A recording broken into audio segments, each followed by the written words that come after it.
By 2030, Africans will make up 42% of the world's young people. So their young people need to be listened to. The survey showed that a growing number of young people are planning to immigrate in the next 3 years, with South Africa seen as the most appealing destination within Africa. More than half had to pause their education or lost their job as a result of the coronavirus pandemic. Young people in Africa are more determined than ever to make the continent a better place. That's the finding of the 2022 African Youth Survey. Researchers spoke to more than 5,000 young Africans between the ages of 18 and 24 across 16 countries. Tell us more about their concerns about corruption. What's interesting in the 2024 edition of the survey is that corruption trumps everything else as what the African youth see as the biggest deterrent to growth and the lifestyles that they aspire to have. There is definitely a sentiment that they plan to do something about this.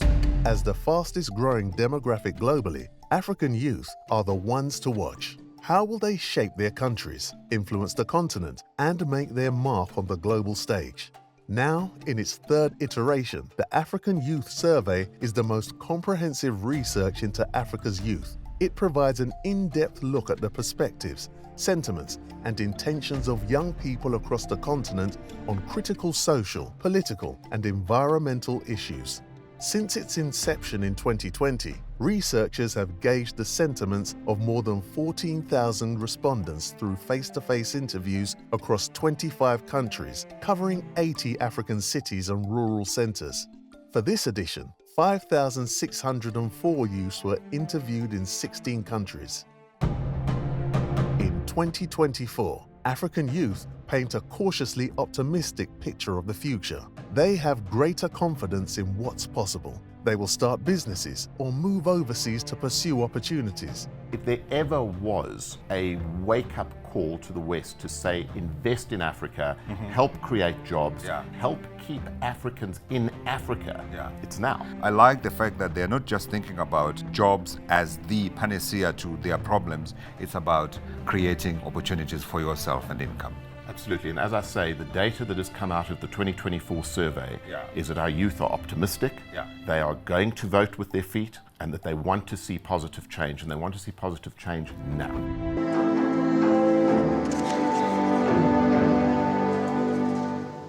Good morning, ladies and gentlemen. Please allow me just to make a few remarks before we jump into the actual data.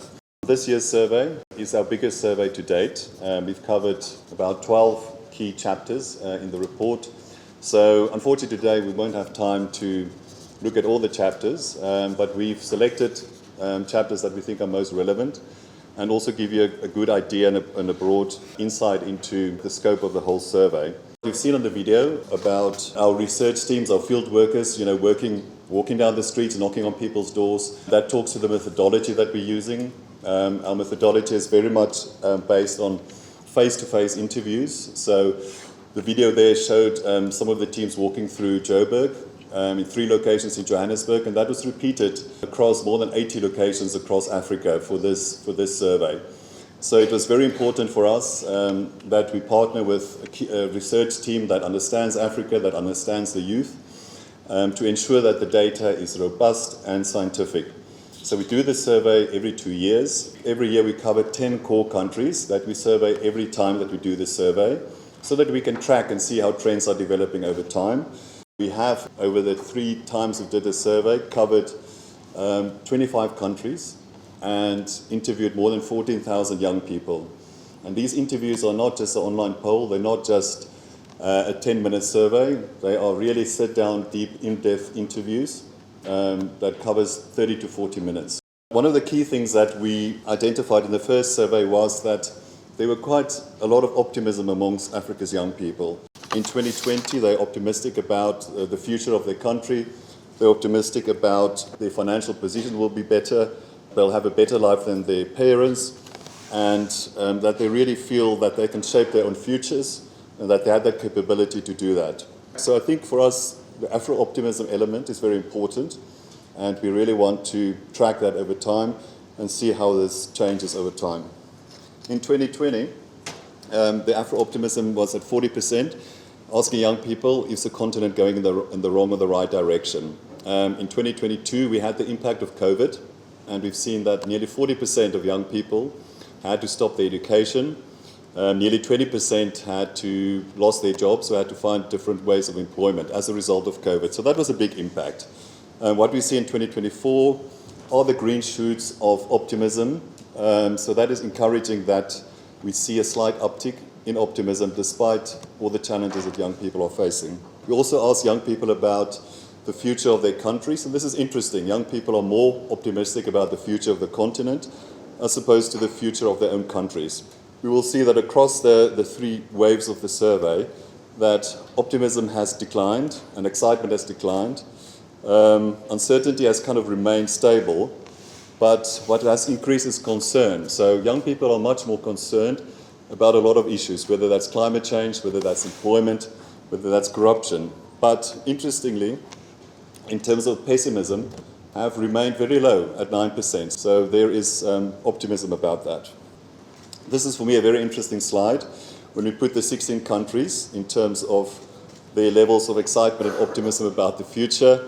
We have Rwanda at 91%, and we would wish that we have more countries in the 91% bracket. And unfortunately, we have South Africa right at the bottom at 16%.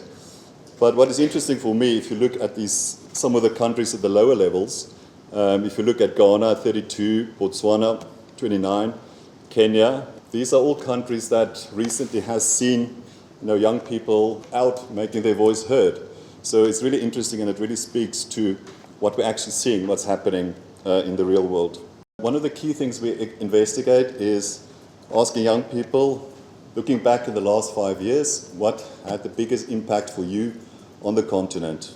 Interestingly, deaths from infectious diseases has been the top issue since 2020, followed by political instability, and then more on a positive level, the technological digital revolution, and also more positive increased access to basic services and resources. Interesting there for me as well is the environmental challenges. Where climate change come in, we've seen that doubled since the last survey. Then also very interesting to ask young people looking into the future, what needs to be done to take the continent forward. Top of the list is reducing government corruption, followed by creating new and well-paying jobs. I'm now going to talk a little bit about our chapter on foreign influences. If we ask young people about concerns, 72% say they are concerned about foreign influences. But if you then go and ask them about specific countries and how those countries are perceived, then the majority of young people are actually positive. That influence is actually quite positive. So if you look at the slide, you'll see what we've asked them is, how much influence do the following organizations or countries have in your country? And then we ask them that influence, do they see that as a positive or a negative influence? So we can see in the green, if you look at the US, 70% say the US has an influence, has got a strong influence, and of that influence, 78% say that that's a positive influence. So all the percentages in the yellow crosses talks about a level of positive influence. So that's very interesting. I mean, if you look at the UK, 56% influence, and that influence is 80% positive, which is really positive. Interesting, if you look at Russia, has a low level of influence, but that influence is perceived as 68% positive. So that's on the same level as, for instance, France and the European Union. Just to look at the US, Russia, and China as some of the key players on the continent, how their influence have changed over time. So you see the US strong 78, and it's dropped down a bit to 70%. China 83%, and basically stable in the high 70s. Again, Russia as well 41%. So Russia remains steady. The interesting thing is that most of the other countries, which we'll see now, their influence have declined, and also their level of positivity has declined. If you look at the level of positivity for the main three countries, we also see the US started very high in 87% in 2020, higher than China. China has since then overtaken the US on both indicators, and we see that Russia remains fairly strong at 69 to 68%. The European Union started out with 72% influence in 2020 and has dropped it now to 59%. The level of influence, also high, 81% in 2020, and slowly going down to 73%. When we investigate the impact of colonial powers, a high percentage, 55% of young people say that they think the influence of colonial powers are quite positive, and especially if you look at things like education, trade and foreign direct investment. If you look at issues like politics and leadership, culture and identity, then young people are feeling less optimistic about that influence. I just wanted to highlight a bit about Russia. So we see that they say Russia provide their country with fertilizer and grain. Not surprising in the second line that this also based on the history of their relations, although those relations will probably be more with the USSR. And then also if you look what drive negative perceptions of Russia, then it is Russia's engagement in conflicts that impacts negatively. Russia's interest in my country is only to benefit their own position, and Russian interference in my domestic affairs of the country, and also Russian military groups prop up undemocratic regimes in my country. We ask a very interesting question in context of the invasion of Russia of Ukraine, to ask actually who young people think is responsible for that. This was a surprising finding in the sense that the majority, 32%, blame the US, the European Union and NATO for the invasion and the conflict. Only 23% blames Russia, and even 15% say Ukraine is responsible. So these are very interesting findings, and I think one has to look at the role of Russia on the continent. We all know that there's a lot of misinformation campaigns and fake news that are being used to stoke anti-Western sentiment, and we need to look and see how that really impacts on the ground and how that wins over the hearts and minds of young people. We did ask about the US elections. The survey was obviously done before Biden dropped out of the race. So we looked at various things from foreign investment to promoting gender equality, to trade relations and youth empowerment. And on all indicators, Biden had a substantial lead over Trump. Ladies and gentlemen, thank you very much. That's where I'm going to hand over to my colleague, Ruben Ichikovic. Good morning, everyone, and welcome to our esteemed guests and dignitaries. So I'm going to start off with the youth's perception of Africa on the global stage, and this gives an interesting insight in terms of identity within Africa, within the country, as well as around the continent. So we see that the largest respondent base, 45%, feel that governments should be focused on domestic issues within their countries, but they still see a role and a responsibility to focus on continental and international issues as well. If we zoom in a little bit more on that, we had a look at the roles that African countries play in international conflicts, where there's a split between whether governments should take a stronger stance or not. 63% agree that Africans and African governments do have a place on the global stage to be able to influence policy, and that 64% have conviction that should their governments take a stand, there will be some kind of measurable impact as a result of that.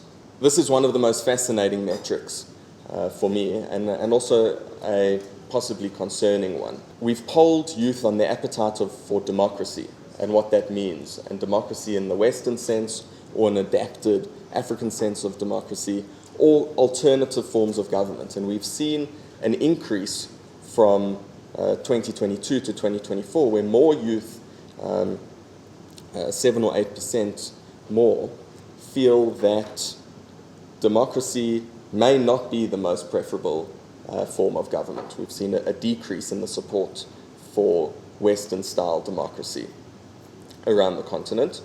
We go into some of the reasons of why they feel that. And this is going to be a focus point for future surveys to really unpack what these definitions of governance will be. If we look and zoom in a little bit in the countries where they feel that a non-democratic government may be preferable, we see that Gabon and Cote d'Ivoire have significantly high levels of support for a non-democratic government, which is a correlation to political events in those countries. Gabon, having gone through a coup d'etat, has 41% support for non-democratic governance amongst this population that was surveyed. Part and parcel with democracy is the right to peaceful protest and freedom of speech, and we see that up to 64% of youth across the continent feel that sometimes non-peaceful protest may be the more effective in getting their voice across. One of the fundamental reasons why we've engaged in the survey is to give youth a voice. It's often very difficult for youth to connect with their political leaders, with policymakers, with the international community to be able to communicate what their stance is, and may need to revert to the streets and to protest, and in some cases non-peaceful protest. We hope that by aggregating some of this data, it can get their concerns across in this type of forum as well. But we see that in Cote d'Ivoire, for example, 82%, a very high proportion, feel that non-peaceful protest may be needed to effect political change. In terms of what's important with democracy, equality of citizens under the law scores 46%. Free and fair elections is also relatively high. And in other countries where equality is not the most important, freedom of speech is then the factor of democracy that you feel to be the most important. Obviously, democracy comes with voting, and we know that we have significant challenges in terms of voter turnout and registration. We see that the majority of youth are not registered to vote, which is concerning because this age bracket extends one election cycle beyond 18. So the registration not to vote isn't necessarily a function of their age.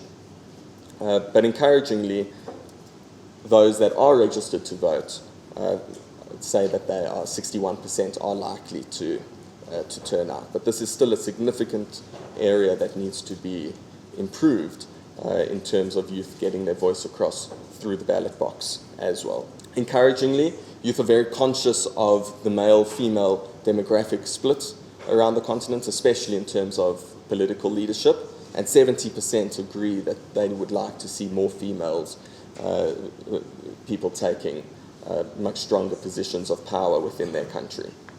Now, corruption was an overwhelming theme through the survey as a primary issue that you feel is an impediment to their optimism in the country, in their countries, in the continent, as well as barriers to their development.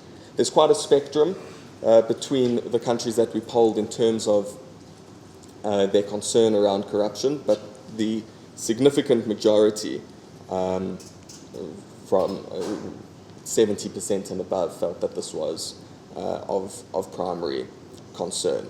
This corruption is also viewed to be across the spectrum. It's not just at senior political or national government levels, but also within the corporate world, national companies and businesses, as well as police and security.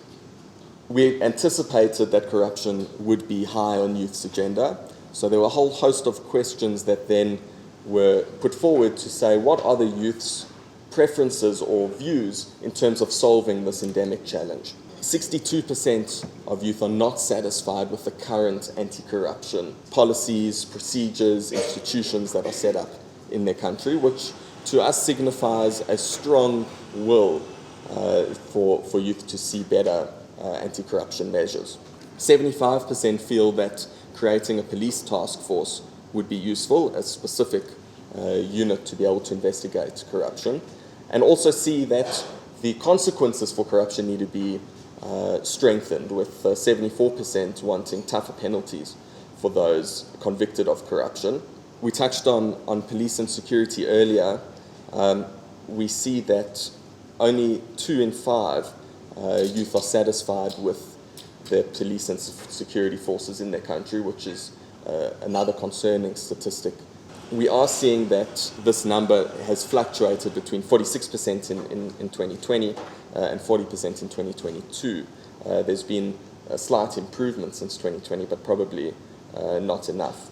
On the positive side, the majority of youth do feel comfortable to report issues and circumstances of crime, but this still shows a proportion of the population that feels too reserved or perhaps doesn't have the confidence in the relevant bodies to be able to address the crime that they would report. We see that linked to the democracy statistics that we found, 56% of youth feel that there is equality across the board. Now, they identified this as a key principle of democracy, and we can see a disparity where perhaps part of the pessimism around democracy is whether it actually creates this equality that it should. And we then see that there's a strong view that 33% of youth feel that the consequences and the punishments for crime and relating to safety and security are not stringent enough. Gender-based violence is very high on everyone's agenda across the continent. South Africa and Kenya both score 95% as a very, very prominent feature that youth are concerned about, and 73% are concerned that there may not be enough protection of women's rights. There's a disparity between youth's views on protecting the rights of minorities. 80% of youth support the country to do more to protect ethnic minorities. Only 37% feel that the country should do more to protect the rights of LGBTQ plus populations as well. This may be because they are more confident that they are being protected, or it doesn't rank as highly.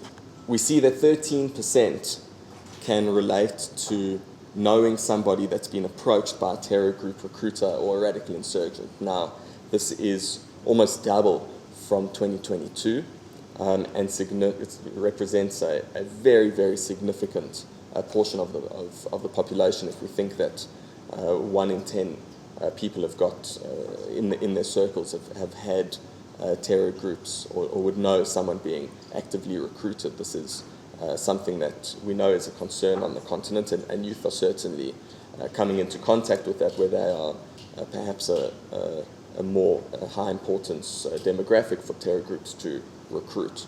If we look at employment, a key economic indicator, there's significant pessimism. 85% of youth are concerned about job prospects, and the vast majority say that finding a new job is difficult. Again, we see corruption as a thread here, where it's cited as the biggest barrier in terms of youth being able to procure jobs for themselves, followed by not enough well-paying jobs as well. So perhaps a mismatch in terms of what youth are looking for. On the flip side, perhaps because there is so much pessimism on finding other jobs, there's a very strong sense of motivation and drive for youth to embrace their entrepreneurialism. 71% would like to start their own business in the next 5 years, which we see as a tremendously positive indicator, because one of the themes of the survey is youth acknowledging their problems and the issues that are facing their respective countries, but then having the drive and the ambition and the agency to go about and affect the change that they want to see. That said, even though there's high desire to start businesses, there's still barriers that are quoted. Access to capital is the largest reason, followed again by corruption, where there's systemic issues within industries that preclude new entrants into markets. Another economic question we asked was, if you were given $100, what would you do with it? And we see that there is a relatively high proportion, 45%, would like to start a business. We've looked at Africa's youth's perceptions within Africa. One of the main challenges that we face are immigration and youth emigrating, economic reasons, education opportunities, and again corruption are the three push factors that we see. And there's an interesting relationship here in terms of where youth feel that they'd like to move and where there are foreign influences or how foreign powers are perceived, where we see that the majority of youth who'd like to move outside of Africa, 37% would like to go to the USA, 30% to North America, and 14% to Western Europe. So the vast majority would like to move to the West, although they do perceive the East to have a positive influence in them. I'm going to finish on this slide and now hand over for the next chapter, which is the environment. Thank you. Thanks, everybody. I'll start off by introducing myself. My name is Lerato Songelwa, and I come from Burgeoning, Africa. I am the Managing Director for the South Africa operations. If you're at this point asking yourself, how does it all tie in?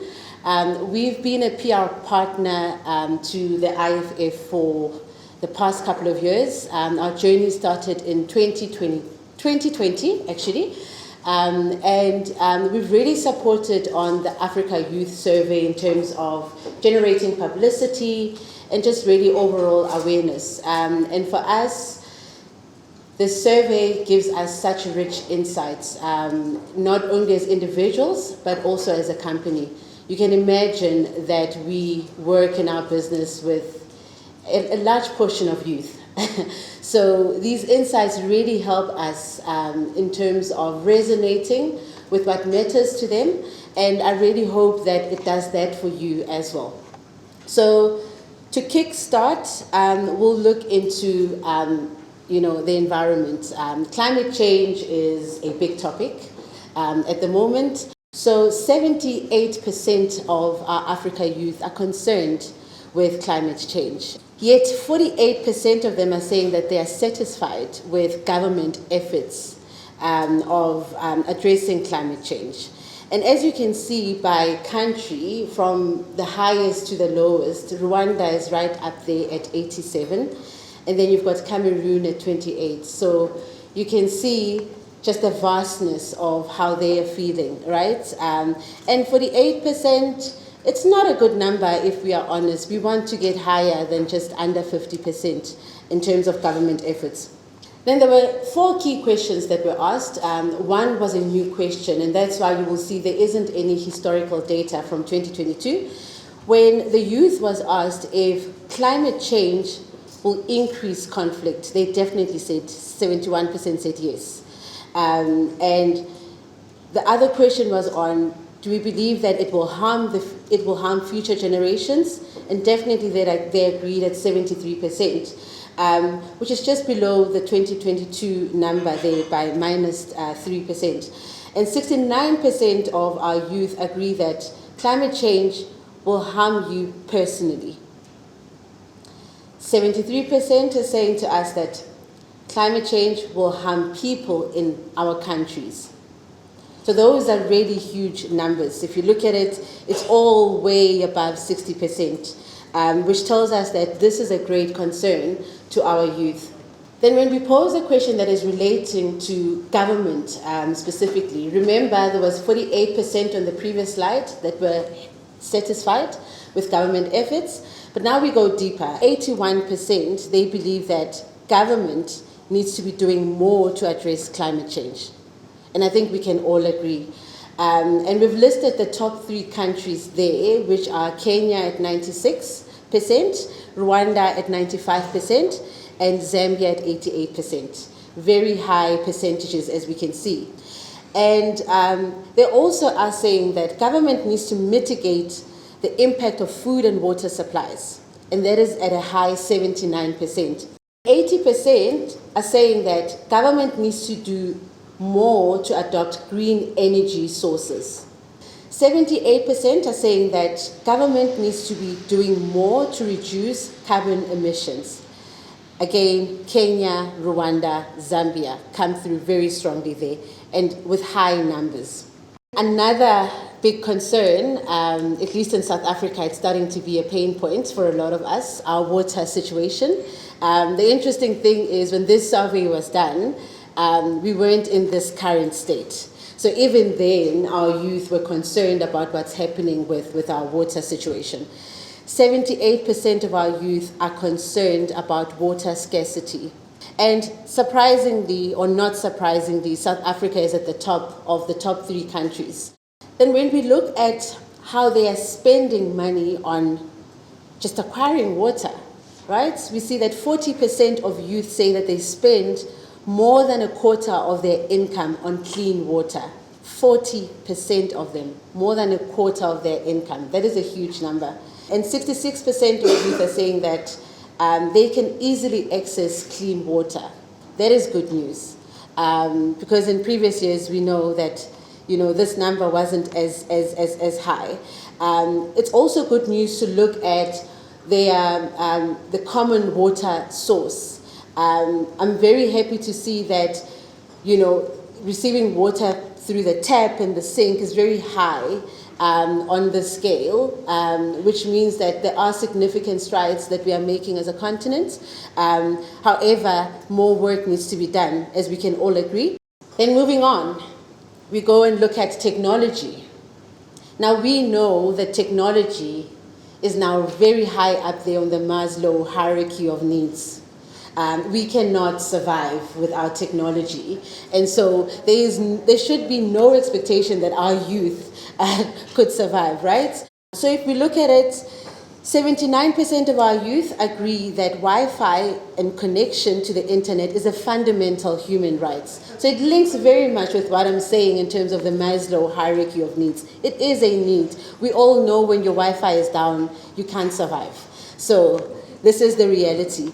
55% of our youth are saying they're satisfied with telecommunications and the data networks. That number could be a little high, but we'll take 55%. And if you look in previous years, 56% that we had in 2022 versus the 68% that was achieved in 2020. And the top 3 countries there are Rwanda, Kenya, and Cote d'Ivoire. Then when posed the question on, do you have regular private access to the internet, not including your workplace internet? 67% of our youth said yes. I don't know how that makes you feel, but I'm feeling quite positive when I look at 67% of youth being able to access regular private internet. Then still on technology, we looked at if youth can afford mobile data coverage, right? And if you look, the faint numbers, 2022 versus 2024 in black, there is increase, which is always a good sign. 41% of our youth are finding the price of data to be fair and a bargain, which is also a very positive sign, whereas what we've always heard in previous years was that data is expensive in Africa and our youth are struggling to have accessibility to data. So this tells us that we are moving in the right direction. Then 77% of our youth are saying to us that they approve of providing free high-speed Wi-Fi in all major cities. And that is important for them, this accessibility of high-speed Wi-Fi. Now, if you look at the daily smartphone usage, and I want to highlight that 37%, which tells us that our youth are spending more than 4 hours on their smartphones. Youth are using their smartphones as their companions. So it makes sense that they're spending this much time. But it also makes sense that their demands and their ambitions, where internet accessibility is concerned, then is that much high, right? Because it makes their life much easier. Daily online usage. So 24% feel like they're spending less time online than they should or than they would like to. And 29% are saying that they're spending more time online than they would like to. And 40% are saying spending about the right amount of online. We also wanted to interrogate, obviously, this idea of this online space. What does it do to your mental health? What does it do to your physical health? So 33% are saying that spending time online, it improves their health, 32%. And that is looking at just mental health alone, which 45% say that it has no effect on their health. And 16% are saying it worsens my health. So we can see that there is a very small portion of youth that are concerned about their mental health in relation to spending time online. And the other guys are saying, well, you know, it improves my health, it makes me happy, this is a space that I like to spend time in. So I don't see it doing any harm for my body, for my mental health, you know, and these are interesting insights. Then we looked at the most frequently used apps on smartphones. No surprise, social media is at the very high, at the very top of that list.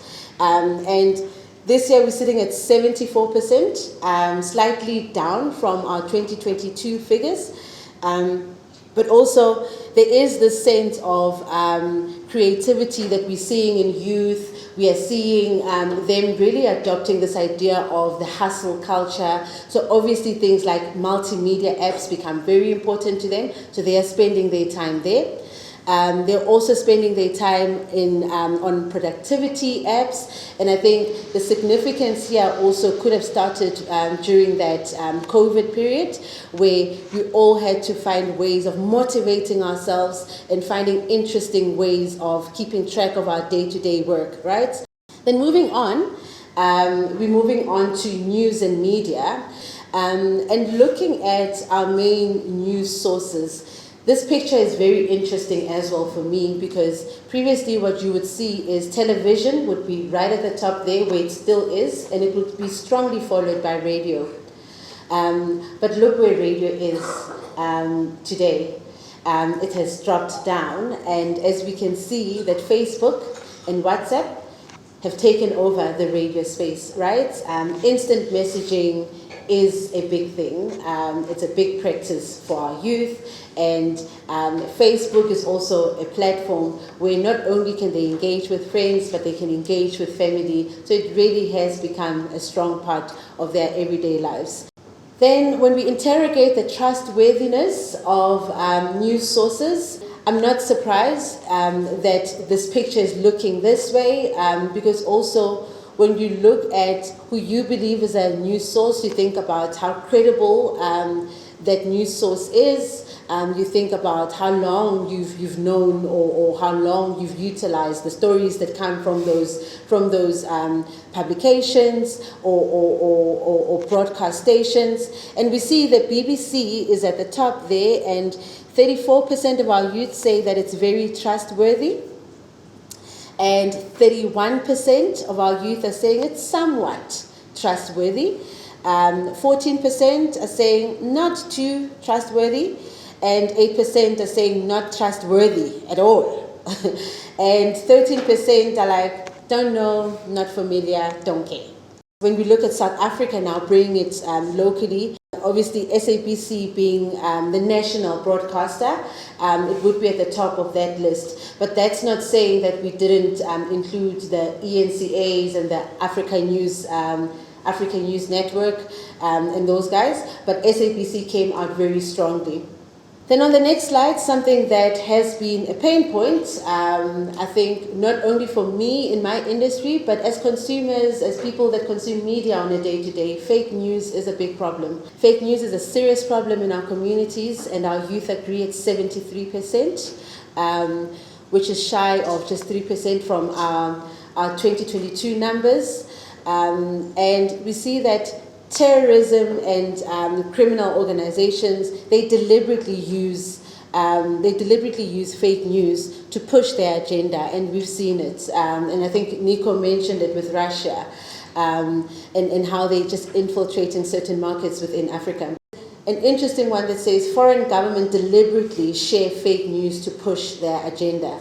So it's saying to us that our youth thinks that government sees this as an opportunity to change how we think, and to shape our mindsets in terms of whatever efforts that they're doing to address, concerns. So I hope that these numbers have meant something to you like they have to me. Really, I hope we can listen to what our youth are telling us, and that together, as communities, as societies, we can really form and shape a better future for the continent.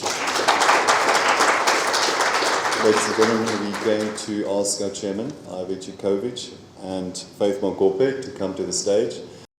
Well, a very good afternoon, everybody. My name is Faith Mamope. I am a broadcaster by profession. I think the question that needs to resonate with all of us is, what do we do with the state of the continent? Now that we know the data, where are we sitting, what do we do with the data, and how do we further elaborate and perhaps invoke consciousness into young people, because ultimately they are the real inheritors of this continent of ours. So Chairman, much appreciated for your time as always. I think that this particular report reveals a lot, and it really ties in beautifully with the title for this survey that was conducted, of course looking at the title, African Youth at a Turning Point. So let's talk a little bit about that. I mean, when we're saying that African youth is at a turning point, in your perspective, exactly where are we sitting and what is the pulse really that we're reading? So I don't think just the African youth are at a turning point. I think the whole of the continent is at a turning point. And that's just being borne out in the data that we're getting through the youth survey.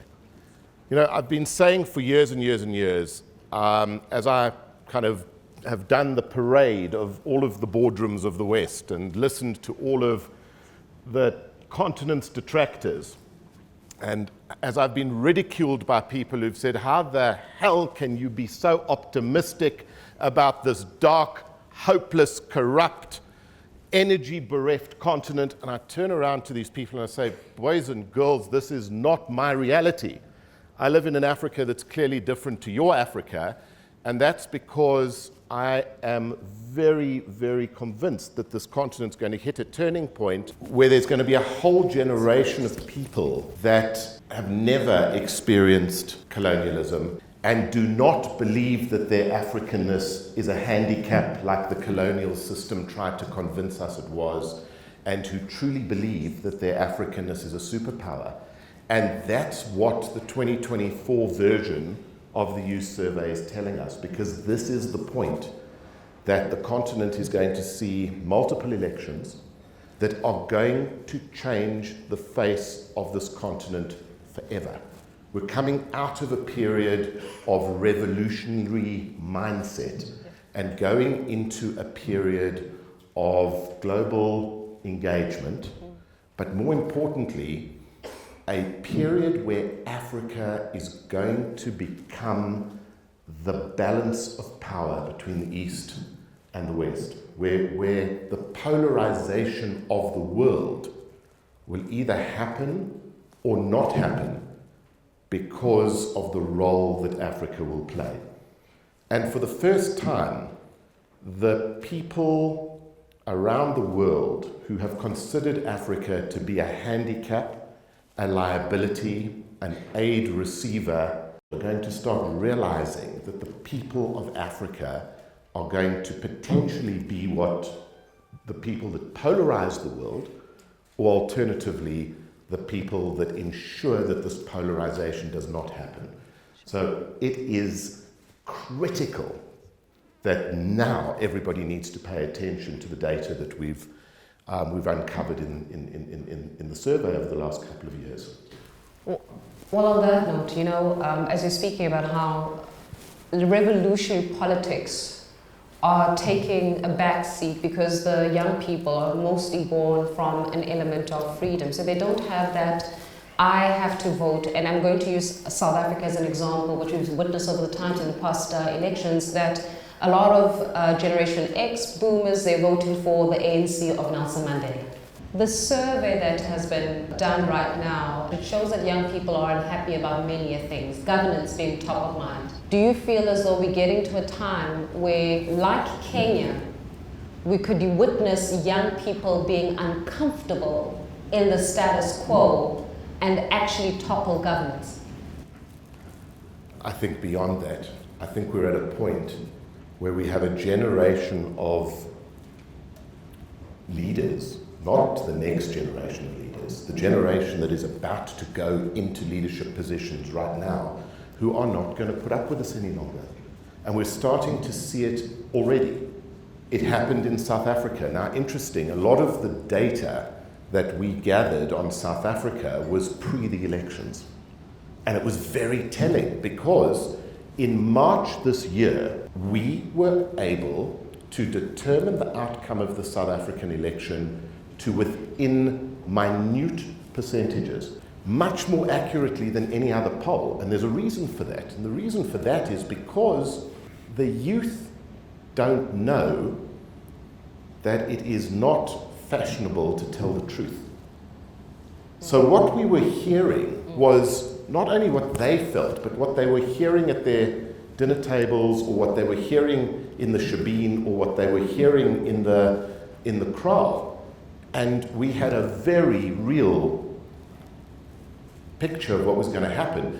You saw the first generation who turned around and said, we respect our history, we respect the ANC of Nelson Mandela, but this is not the ANC of today, and we are going to punish the ANC of today by making sure they understand that this is not going to be in our name. And I think that's a very, very positive thing, because it's the first time that South Africa is truly looking at a democracy that is in line with the democracy that Nelson Mandela wanted. Nelson Mandela never planned on a one-party state. And you've seen the consequence of Western-style democracy going badly wrong in South Africa. Kenya is a great example. Here is a generation that have said, we're irritated, we don't like what we're seeing, and we're going to do something about it. It's a very different mindset to saying, okay, the party knows best, we'll sit and listen. That's not the future. Look at what's just happened in Botswana. Look how the population has said enough. Now, whether they've made the right decision or the wrong decision, history will tell. But there is now a generation that is turning around and saying, we're not going to just sit and wait to see what the West does to save us. We're not waiting for somebody else to solve our problems. We're going to do this ourselves. Well, I want to build from that and speak really to the issue of unemployment, which is the biggest concern when it comes to young people. Looking at statistics in South Africa, you know, I had a conversation with the Statistician General regarding the unemployment figures that came out. Startling enough, what was said is about 3.5 million young people in South Africa alone are not in education, employment or training. 15 to 35-year-olds, 9.8 million South Africans are not in employment, not in education, not in training. Now, the survey in itself points to how young people are actually saying that protest with violence or violent protest is sometimes necessary to bring about political change. What does that mean, in your opinion, to you? Are we at the tipping point of war of some sort? I don't think we're dealing with a violent population. I don't think we're dealing with people who are looking for conflict. I think we're dealing with people who want to live the same way as youth live anywhere else in the world. But they're not prepared to wait another 10 years to achieve that. It's time for governments, incumbent governments, to pay attention and listen to what the electorate want and need, and stop paying lip service to this and do something about it. But I think in the countries where elections are taking place, and in countries where political parties are paying attention, you're going to find dramatic changes where dramatic changes are required. And part of the whole objective of the survey was to try and put together data that shows what binds us as a collective and what divides us, because there's certain things that are very unique to each country, and then there is an African consciousness. And what that African consciousness, east, north, south, east, west, is telling us is that Western-style democracy in Africa isn't working. Is there support for democracy? Yes, absolutely. But if democracy fails, there is a willingness to go out and use other means to change governments or change regimes. And that's not a good thing in one way, and it's a very good thing in another way. But it does start educating a thought process that says, let's have a discussion with the next generation of leaders around what democracy needs to look like in Africa, so that we can get away from the coup mentality, the protest mentality, into the dialogue mentality and the solve the problem together as a collective mentality, because that's what people really want. Let me deep dive into the Western style democracy aspect for a while. There was a politician I had a conversation with, Montali, who said South Africa needs a benevolent dictator. And that is probably true for many African countries, that we need people who are decisive, who are pro-democracy, but understand that not everybody's decision can be taken into consideration when making decisions. Now, if Western-style democracies, according to young people, are not working, what do you think will work? This is a continent that is deeply rooted in traditional culture. That traditional culture flies in the face of Western principles and Western language. That traditional culture is our superpower. It promotes the concept of a leadership of elders that have the interest of the tribe at heart. That isn't that different to a Westminster form of government. The language is just different. So, benevolent dictatorship and chief is the same thing. It just has different emotional connotations.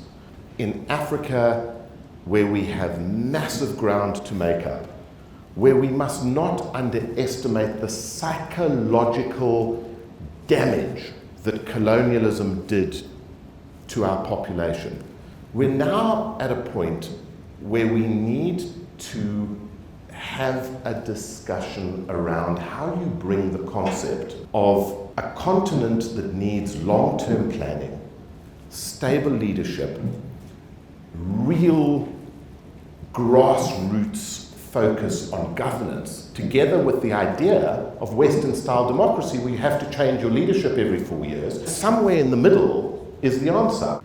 The plan has got to be a new form of democratic structure that is either purely an African concept or a concept that a lot of other countries in the world will adopt as well. I'm a great believer in the fact that democracy is failing the world right now. Doesn't mean democracy as a concept is a bad concept. It means that, in my view, democracy has gone mad. We've over-liberalized the system. And somewhere in the middle is the answer. I think Africa can lead the world in terms of having that debate. Well, let's talk a little bit about geopolitics for a second. You know, we're talking here about how young people are feeling as though we need to move away from almost the Western influence that has been entrenched on the continent for hundreds of years through colonialism, and of course we witness even in South Africa taking it further. But right now, with that almost slight repelling of that Western influence comes a very interesting dynamic of geopolitics that comes in through BRICS, that comes in also through the influence of China. China, of course, one would say that is also quite entrenching also through financing of the continent, infrastructure development and the like. Now, when you're looking at the global south and the move and the shift in geopolitics and where young people are sitting when it comes to the shift in geopolitics, is it a total embrace of it? Are young people just tired of the West? I think that we must get away from the concept that this is all about the West. There is no negative perception towards the West in the African youth of today. The African youth of today are saying, we want to be part of the world. We don't see ourselves as being uniquely aligned with Washington, or uniquely aligned with Moscow, or uniquely aligned with Beijing. We want to be friends with everybody. And I think that there was, for a long time, this perception that the West owed us.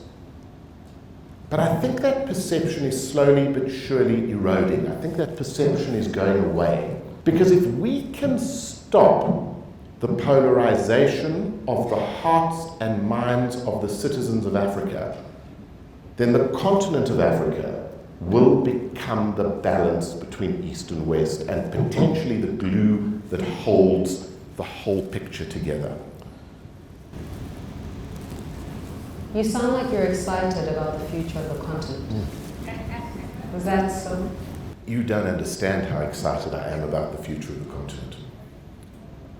I've seen this continent emerge from the waste baskets of the world towards being the potential most important battleground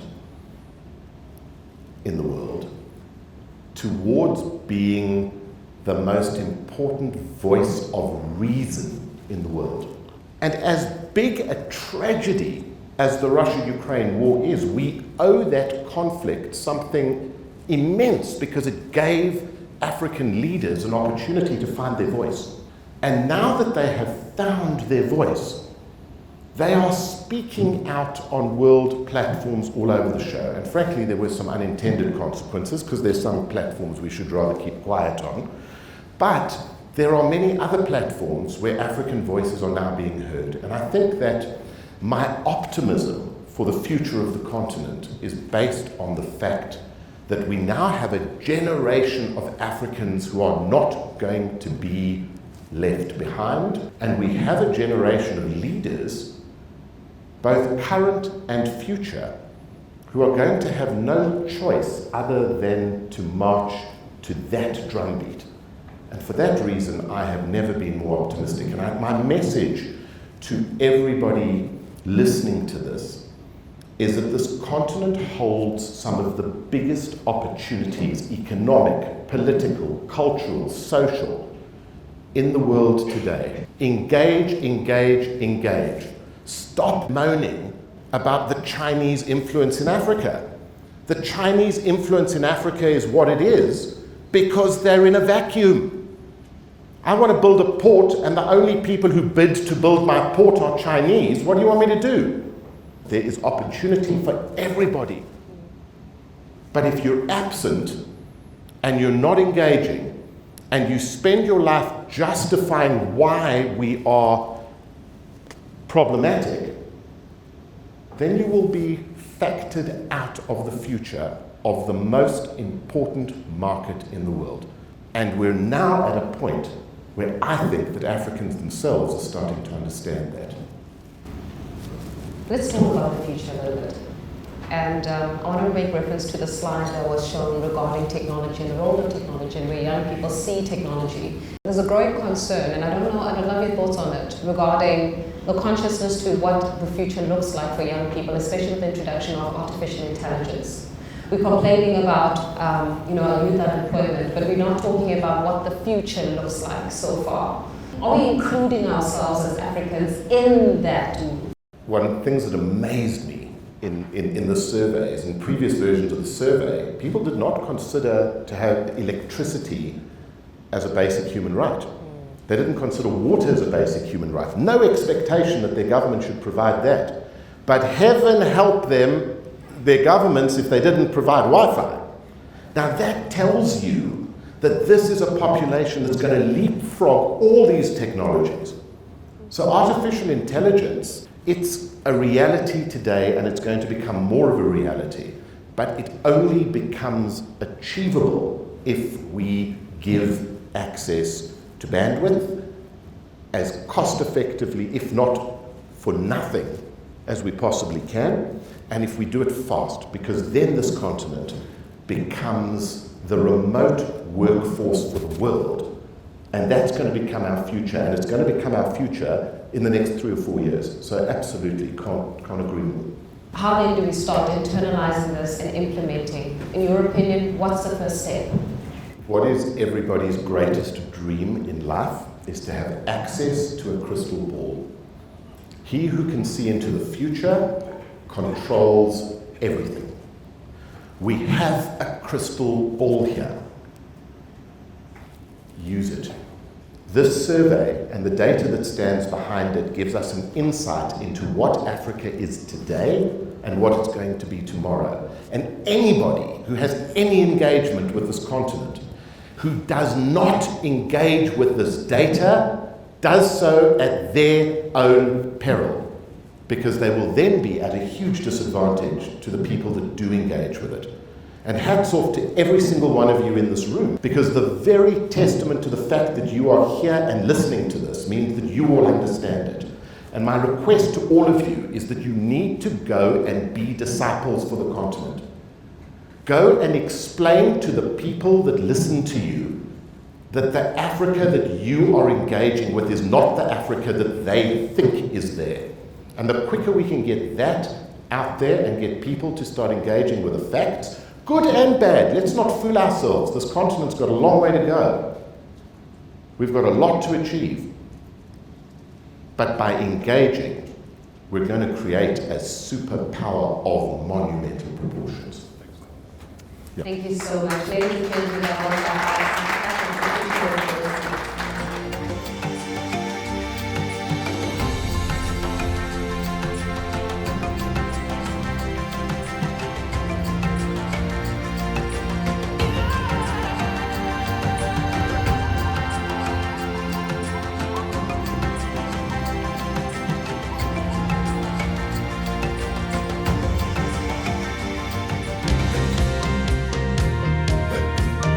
We are truly privileged to be living in Africa at this particular point in history.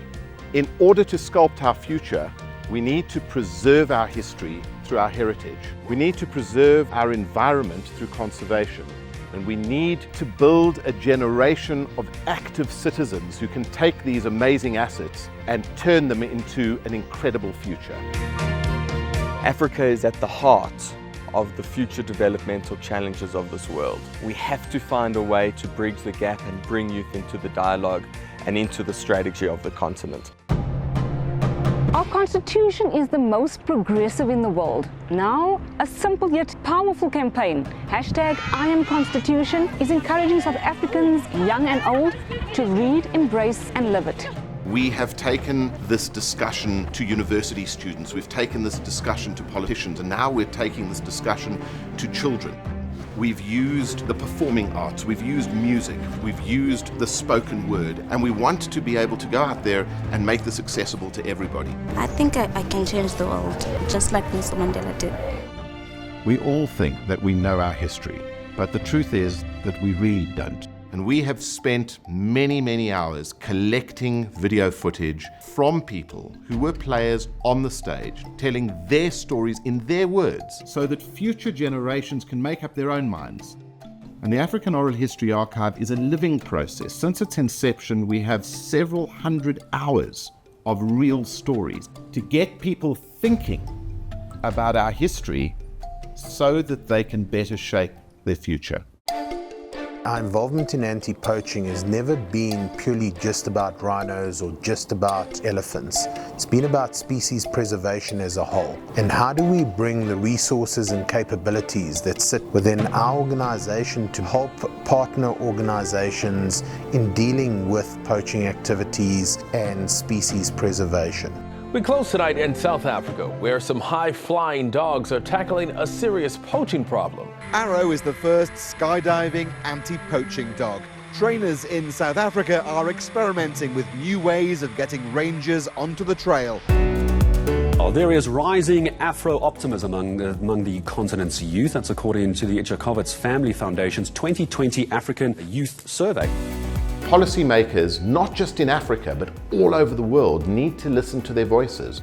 They need to understand how to invest in the continent, how to engage with the continent in order to harness the power that this generation represents. Africa's time has really finally come. And the Africans among us will confirm that this is the time to be a proud African. It's the youth of Africa, the young people of today, that will provide the direction of tomorrow.